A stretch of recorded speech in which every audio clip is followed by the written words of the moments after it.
Film ini menceritakan tentang persahabatan 4 orang serangkai di suatu desa dengan latar belakang kehidupan sederhana.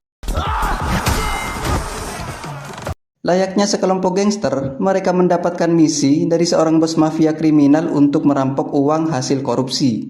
Namun, saat mereka berhasil mendapatkan uangnya, si bos gangster malah mengkhianati mereka hingga membuat satu persatu dari mereka harus meregang nyawa. Hanya menyisakan 1 orang dari mereka yang akan membalaskan dendam atas kematian teman-temannya kepada bos gangster tersebut. Penasaran dong? Tapi sebelum itu, minta dukungannya ya para sahabat dengan cara mengeklik tombol subscribe. Terima kasih. Di awal film, kita diperlihatkan dengan seorang ibu-ibu yang baru saja keluar dari gedung perkantoran. Saat sedang menunggu jemputannya, tiba-tiba dia diserang oleh 2 orang misterius dan menancapkan sajam hingga membuat ibu itu meregang nyawa saat itu juga.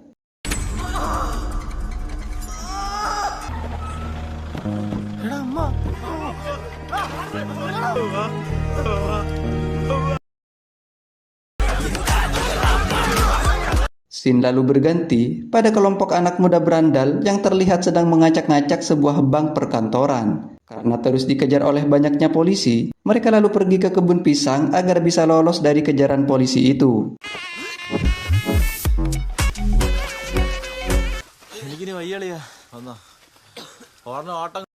Kelompok gangster ini bernama Nandu Saji, yang terdiri dari Anandu, Manaf, Manu, dan Saji. Karena telah berhasil menjalankan misi, mereka lalu dihubungi oleh bos gangsternya untuk mendatangi sebuah kafe dan minum-minum di sana. Dan inilah sang bos gangster bernama Ani. Bukan hanya seorang bos gangster, Ani juga merupakan seorang bos pemasok minuman khamr di kotanya. Tercatat, Ani sudah beberapa kali terjerat dalam kasus pembunuhan. Dan bukan hanya itu, dia juga merupakan bos kriminal yang kebal akan hukum.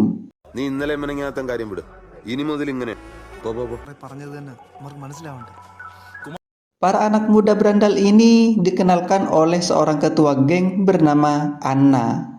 Dialah yang mengenalkan mereka kepada Ani. Anna berkata mulai saat ini mereka resmi menjadi bagian dari anak buah Ani.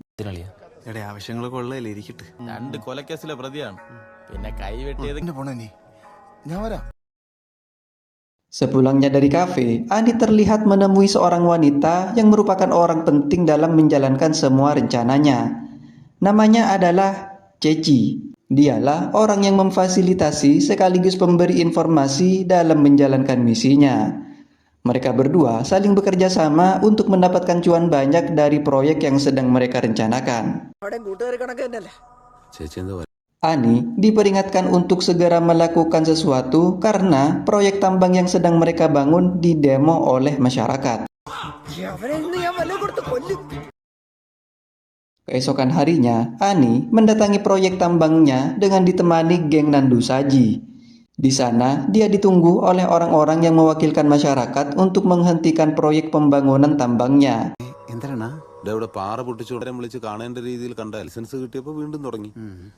Agar proyeknya tetap berjalan, Ani menyuruh salah satu orang kepercayaannya untuk mengatasi masalah tersebut.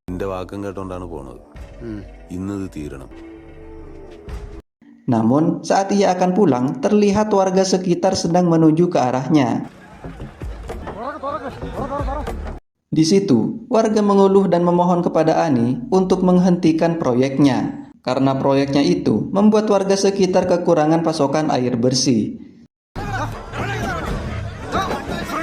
Saat seorang warga memaksa Ani keluar dari mobilnya, tiba-tiba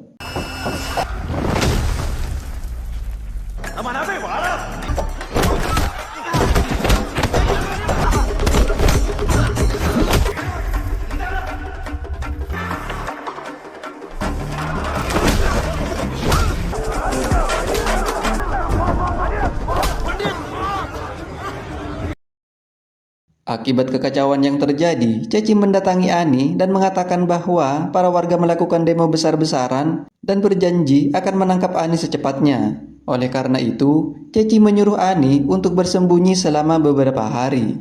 ആരണ്ടൊക്കെ ആശുപത്രിയിലായെന്ന ഏതോ കിളവിൻ്റെ തോളൽ വെട്ടിയെന്ന നിങ്ങൾ 2 ദിവസം അങ്ങോട്ടേക്കിട്ട് മാറിയിരിക്കണേൻ്റെ ബുദ്ധി. Karena tidak ada tempat lain yang aman untuk bersembunyi, Ani beserta anak buahnya memutuskan bersembunyi di tengah hutan.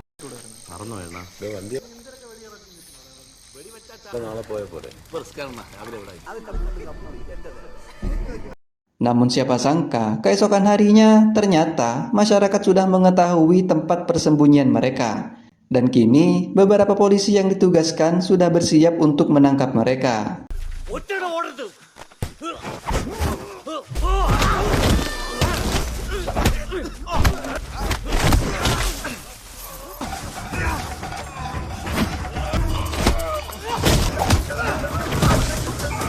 Setelah mengalami duel sengit dengan polisi, Ani beserta asistennya yang bernama Annan berhasil lolos dari polisi itu. Namun tidak dengan Anandu dan kawan-kawan. Akibat kelakuannya itu, mereka diancam akan dipenjara selama beberapa tahun. Akan tetapi, di samping itu, Ani menyuruh salah satu orang kepercayaannya untuk memberikan uang jajan kepada polisi pusat dengan tujuan untuk membebaskan Anandu dan kawan-kawan.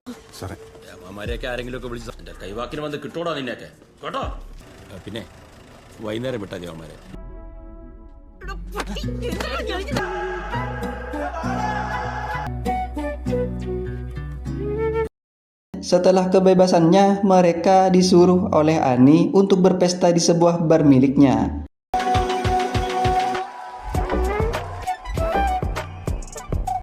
Di dalam bar itu, Ani terlihat sedang mengobrol dengan seorang informan dan terlihat sedang merencanakan sesuatu. Ternyata, informan itu memberitahukan Ani tentang keberadaan uang hasil korupsi yang jumlahnya miliaran rupiah, di mana uang tersebut disimpan di suatu gudang terbengkalai yang lokasinya tidak jauh dari pinggir jalan bernama Tirunelveli. Ani pernah mengutus 2 orang gangster untuk merampok uang itu, namun gagal. Lalu, Annan menyarankan mengutus gengnya Chokli untuk merampok uang tersebut di percobaan yang kedua kalinya. Namun, Ani tidak begitu yakin dengan geng itu. Dia mengatakan hanya yakin kepada geng anak muda yang mempunyai keberanian dan nyali besar yang tidak lain dan tidak bukan Anandu dan kawan-kawan. Awalnya, Ani menyuruh mereka untuk memikirkan matang-matang terlebih dahulu. Karena jumlahnya besar, resikonya pun juga pasti besar. Meskipun uang itu adalah uang gelap, namun sudah bisa dipastikan para mafia-mafia besar juga sedang mengincarnya.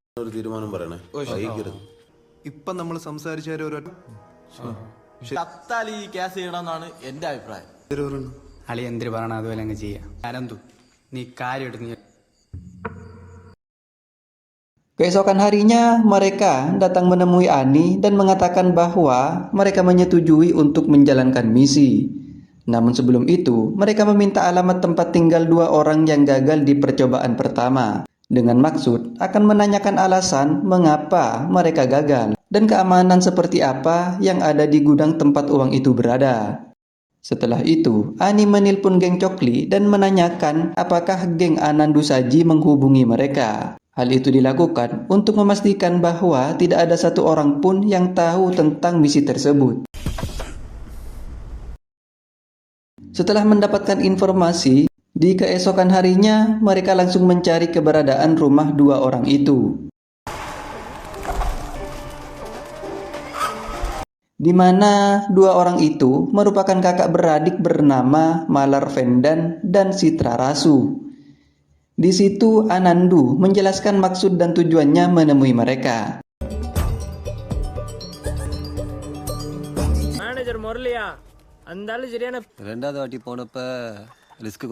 Namun terlihat Malar Vendan tidak terlalu yakin karena di percobaan kedua ini sangat beresiko. Lalu Anandu berkata bahwa sekarang gengnya menjadi 6 orang, yang pastinya akan membuat misi tersebut menjadi lebih mudah, dan berjanji akan membagi rata uang hasil curiannya itu.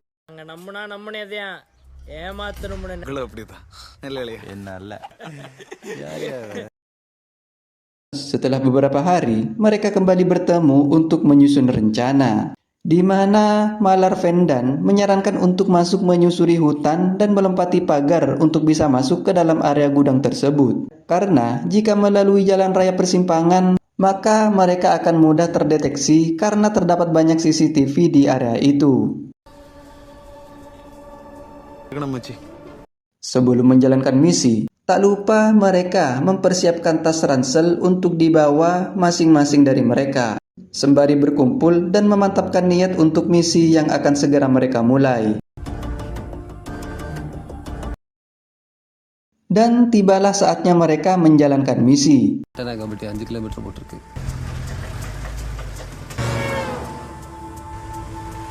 Seperti rencana awal, mereka memarkirkan mobil di pinggir jalan, lalu menyusuri hutan untuk menuju pagar gudang tempat uang itu berada.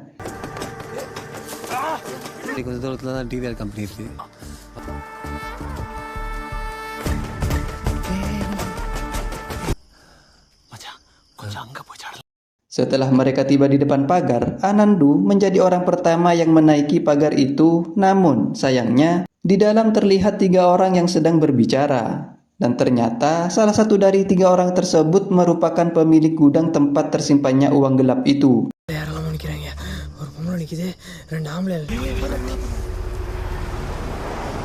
Setelah ketiga orang itu pergi, mereka pun menaiki pagar satu persatu. Namun sayangnya, setelah berhasil masuk ke dalam, terdapat 2 ekor anjing penjaga yang sudah bersiap-siap untuk menyerang mereka.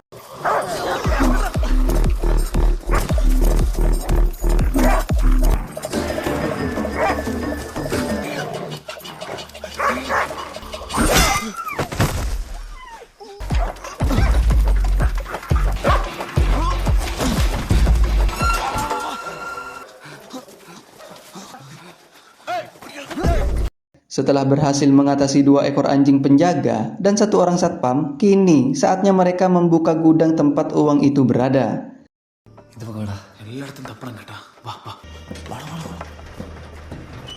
Setelah mencari ke berbagai sudut ruangan, Anandu menemukan pintu bawah tanah yang setelah dibuka, terdapat banyak brankas baja yang terkunci sangat rapat. Tanpa membuang banyak waktu, mereka segera menghancurkan brankas tersebut dan setelah dibuka, alangkah terkejutnya mereka, ternyata di brankas inilah tempat uang yang mereka cari disimpan. Mereka pun segera memasuki uang-uang tersebut ke dalam tas ransel yang sudah mereka bawa. Akan tetapi, dari saking banyaknya uang-uang tersebut, tas ransel yang mereka bawa tidak muat untuk menampung uang itu. Alhasil mereka menggunakan selimut milik satpam penjaga untuk dijadikan karung.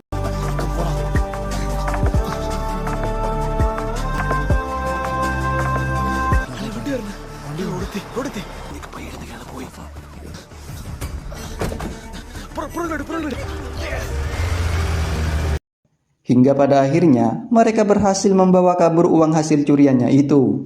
Namun, saat mereka berputar arah menuju perjalanan pulang, tiba-tiba sebuah mobil menabrak mobil mereka dari arah belakang.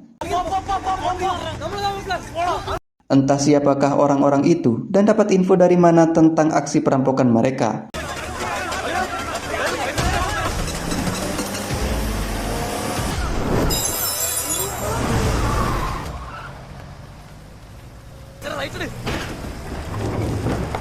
Karena tidak ada pilihan lain, dengan terpaksa mereka keluar dari jalan dan memasuki tempat entah berantah dan menghentikan mobil mereka di suatu lembah yang dikelilingi perbukitan.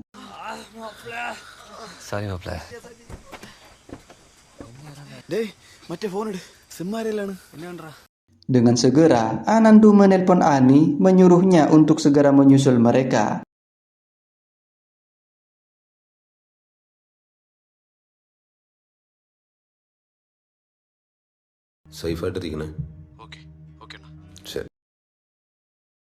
Di keesokan harinya, Manaf terlihat bersitegang kepada Annan.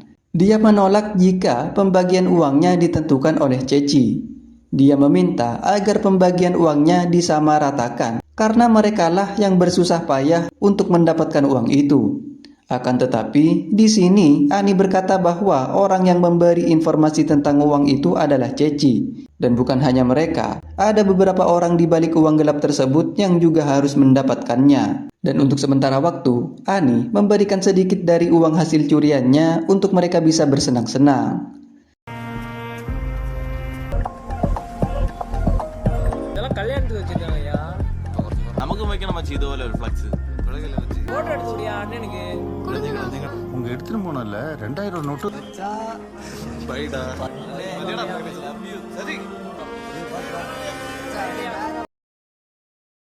Di samping itu, si pemilik gudang memanggil polisi untuk melakukan investigasi pada kasus perampokan uang gelap itu. Setelah 2 hari berlalu, akhirnya momen yang mereka tunggu-tunggu datang juga. Ani menyuruh Anandu beserta teman-temannya untuk datang ke gudang penyimpanan botol Homer miliknya. Karena di sanalah Ani akan membagikan uang hasil curiannya kepada mereka.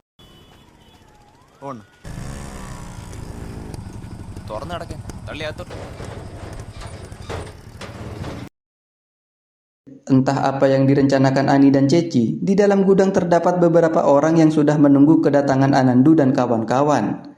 Ani menjelaskan bahwa sebenarnya proyek pencurian itu adalah milik Ceci. Dan mereka adalah orang-orang di balik itu semua. Lalu Ceci mendekati Anandu dan kawan-kawan dan menjelaskan bahwa setiap orang dari mereka akan mendapatkan masing-masing 10 lak. Jelas Anandu protes karena 10 adalah angka yang sangat kecil dari banyaknya uang hasil curiannya. ജീവൻ വെച്ചുള്ള കളിയാണ് കളിച്ചത്. ഇവിടെ പണിക്കൊക്കെ പോകുമ്പോൾ ചിലപ്പോൾ ജീവൻ പോയിന്ന് കാണിച്ചു തന്നുണ്ടല്ലേ നിങ്ങളൊക്കെ പോയതും കഷ്ടപ്പെട്ടതും. Lantas Anandu meminta 50 untuk masing-masing teman-temannya. Namun Ceci menolak dan hanya bisa memberikannya mentok di angka 25. വേണ്ടെങ്കിൽ അത് പിന്നെ നിങ്ങളുടെ തീരുമാനം. നിങ്ങൾ ഇത്രയും പൈസ ഉള്ള നിങ്ങൾക്ക് എന്തിനാണ് ഇത്ര ആർത്തി? Situasi memanas saat Saji melakukan protes dengan nada tinggi hingga membuat anaknya Ceci yang tengil dan tak dikenal namanya mendekati mereka dan menyuruh ibunya pergi sembari berkata akan menghabisi mereka. Sontak hal tersebut membuat emosi Manaf memuncak dan inilah yang terjadi.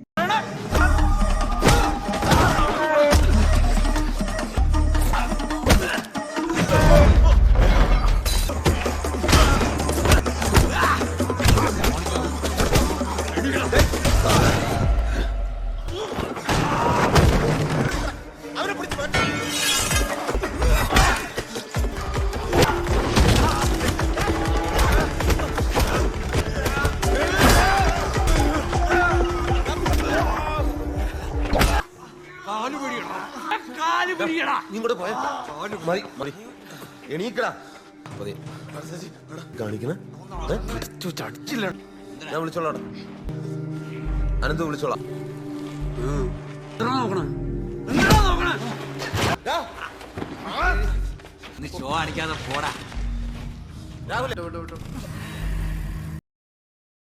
Tak terima, sakit hati atas perlakuan anak Ceci beserta anak buahnya, Anandu, Manaf, Manu, dan Saji segera tancap gas untuk membalaskan dendam kepada mereka yang sudah menghajarnya.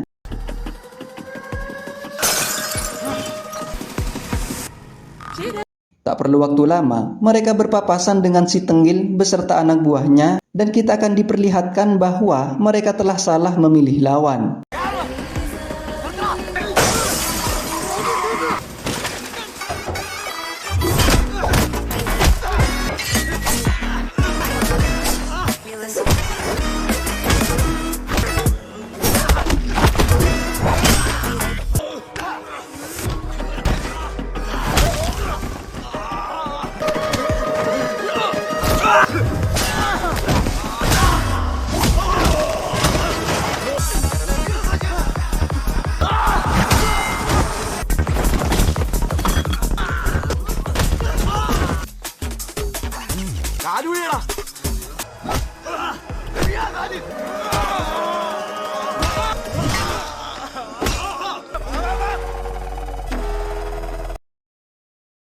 Setelah dilarikan ke rumah sakit, dokter menyatakan bahwa kedua tangannya harus diamputasi akibat tulang-tulangnya yang hancur. Mamam. മതിയായിടെ എങ്ങനെയെങ്കിലും ഇവനെ എഴുപ്പിച്ച് നടത്തണം. Di saat itu pula, Ceci menyuruh Ani untuk memberikan uangnya kepada Anandu dan kawan-kawan dengan jumlah yang mereka inginkan. dan memperingati mereka agar tidak lagi membuat masalah.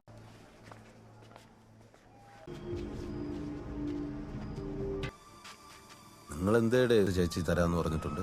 ഇനി പ്രശ്നത്തിനൊന്നും പോകരുത്. ഇങ്ങോട്ട് വന്ന അതിപ്പോ ആരായിരുന്നാലും വെറുതെ പൈസ തരാന്ന് പറഞ്ഞില്ലേ? പിന്നല്ലാതെ. നാളെ രാവിലെ തന്നെ വിളിച്ചാൽ മതി കേട്ടല്ലേ? ശരി. Di keesokan harinya, sesuai kesepakatan, Manu dan Manaf sedang bersiap-siap menuju ke gudang Ani untuk mengambil uang bagian mereka. Karena Saji sedang berbelanja di pasar dengan ibunya, mereka lalu menjemputnya untuk mengambil uangnya bersama-sama. Namun sayangnya, nasib apes menimpa mereka berdua. Tatkala akan menjemput Saji di pasar, sebuah truk dengan kecepatan tinggi menabrak mereka berdua yang menyebabkan Manu dan Manaf harus meregang nyawa.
വഞ്ചി ചങ്ക് കുത്തി കണ്ടത്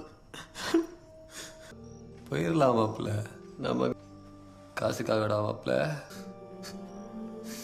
Tak ingin berlarut-larut dalam kesedihan, Anandu menelpon Saji dan memutuskan untuk mengambil uang bagiannya dan akan diserahkan kepada orang tua Manaf dan Manu dan juga akan dibagikan kepada orang miskin di desanya.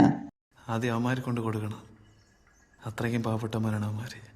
കൊടുക്കണം, മനസ്സിലായില്ലേ? ശരി, അടഞ്ഞ് ബാഗ് ഇട്. ശരിയണ്ണ, ശരി. Mereka pun pulang untuk menyerahkan bagian uangnya kepada orang tua Manaf dan Manu. Namun, terlihat dalam raut wajah Saji seakan tidak terlalu senang dengan uang itu. Karena baginya, Anandu, Manaf, Manu adalah sahabat terbaiknya yang tak akan pernah bisa tergantikan oleh uang. കൂടെ നിന്ന് സന്തോഷിക്കാൻ ആളില്ലെങ്കിൽ എത്ര Dan sialnya, saat mereka saling bertukar kesedihan karena kehilangan dua orang sahabatnya, tiba-tiba sekelompok orang menabrak mobil mereka dari belakang. Dan sudah bisa dipastikan bahwa orang-orang itu ada kaitannya dengan uang yang sedang mereka bawa.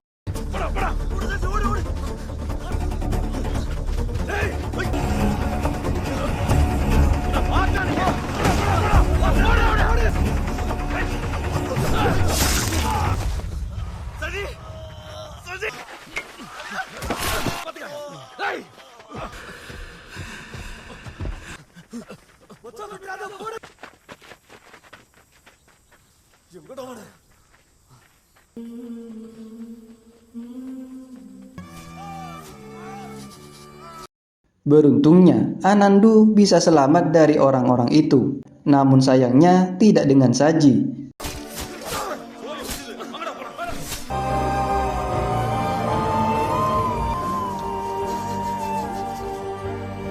Dan saat ini, Saji yang menjadi satu-satunya sahabat terbaiknya juga harus meregang nyawa. Sadar bahwa dirinya juga akan segera dihabisi, Anandu pamit kepada sang istri dan memohon kepadanya agar merawat anaknya dengan baik agar tidak seperti dirinya.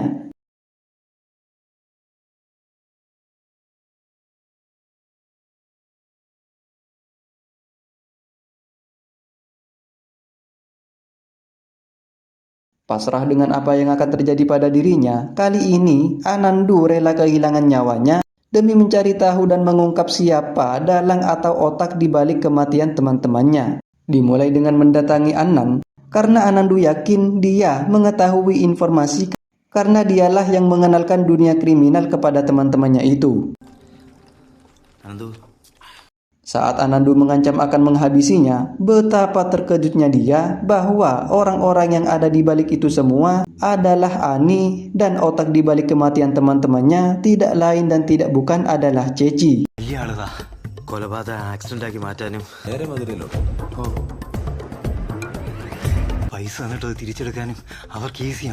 Yang ternyata kematian Manu dan Manaf bukan hanya semata karena kecelakaan, namun sopir truk yang menabrak mereka merupakan orang suruhan Ceci. Yang itu artinya Ani dan Ceci sengaja memberikan uang curiannya kepada mereka untuk lalu direbut kembali. Dan sekarang Anandu akan balas dendam kepada mereka dan sudah tidak peduli lagi dengan nyawanya sendiri. Keesokan harinya, Anandu yang sudah bersiap-siap balas dendam kepada Ani terlihat memantau dari kejauhan. Dan saat Ani menoleh ke belakang, Anandu dengan tatapan tajamnya bersiap untuk menghabisi Ani. Dan inilah yang terjadi.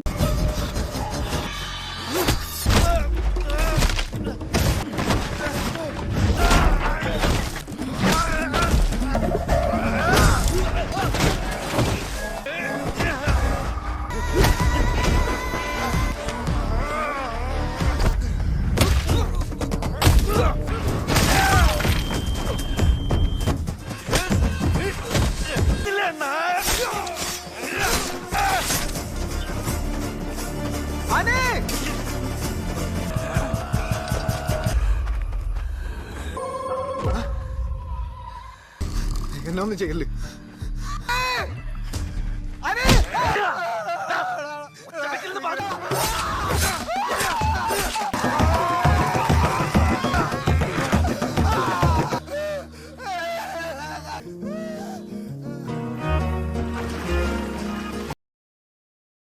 Selesai menghabisi Ani dan Anand, di malam harinya Anandu menemui Malarvendan dan adiknya dan menceritakan semua fakta yang terjadi.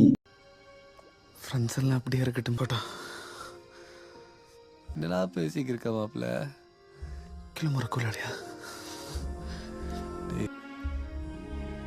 அவன் சந்தோஷம். தனியா போறது பார்க்க என்னமோ மாதிரி இருக்கு மாப்பிள்ள.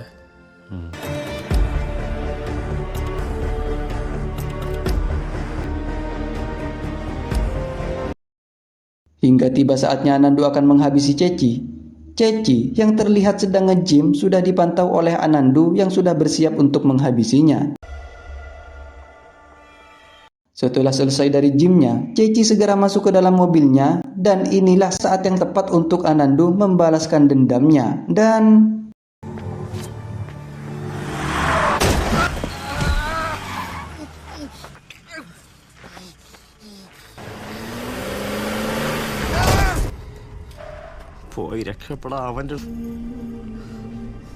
ternyata Ceci sudah sadar akan hal tersebut karena dia tahu tidak mungkin Anandu menghabisinya di dalam gym. Oleh karena itu, dia sudah menyiapkan orang-orang untuk menabraknya. Dan kini, sahabat 4 serangkai itu sudah tiada.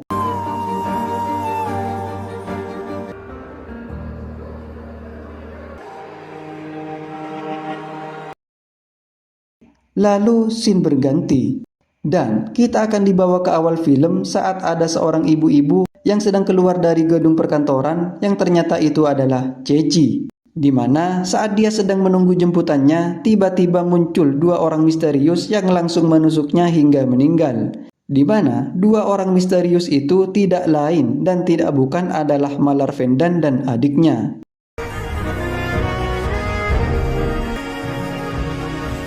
Saat Ceci sedang sakaratul maut, sang anak yaitu si Tengil yang salah satu tangannya sudah diamputasi datang dan meratapi kepergian ibunya. Mampus. Dan film pun tamat.